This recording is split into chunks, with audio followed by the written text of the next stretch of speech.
Deň sa chýli ku koncu a vy počúvate večierku. Váš denný sumár správ bez zbytočností. Je 9. august a meniny má Ľubomíra. Ak chceš niekomu zlepšiť deň gratuláciou, ešte to stíhaš. Teraz už najhorúcejšie témy dnešného dňa.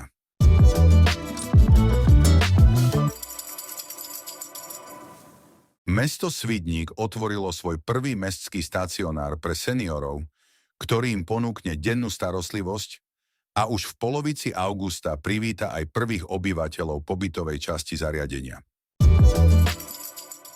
Ukrajinský dron, ktorý v sobotu explodoval na bulharskom území v blízkosti strategického plynovodu, podľa Kyjeva necielil úmyselne na Bulharsko, čo potvrdilo aj bulharské ministerstvo obrany, no Sofia napriek tomu predvolala ukrajinského veľvyslanca.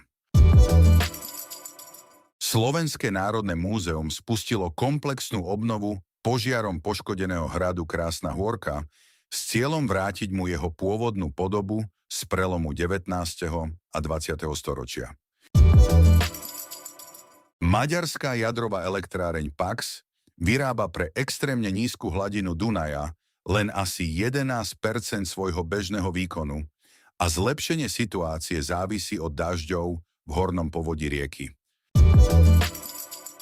Agentúra štátom podporovaného nájomného bývania spúšťa 10. augusta registráciu záväzného záujmu o 78 nájomných bytov v Žiari nad Hronom, pričom poradie záujemcov určí čas odoslania elektronického formulára. Rozsiahly požiar vo vojenskom obvode Záhorie sa hasičom a vojakom podarilo dostať pod kontrolu, pričom na jeho likvidácii sa podielali desiatky profesionálnych aj dobrovoľných záchranárov, vrátane vrtuľníkov a vojenskej techniky. Vo svete sa momentálne stavia 79 jadrových reaktorov, pričom výstavbu ťahá najmä Ázia na čele s Čínou, ktorá má rozostávaných 37 reaktorov a desiatky ďalších v pláne.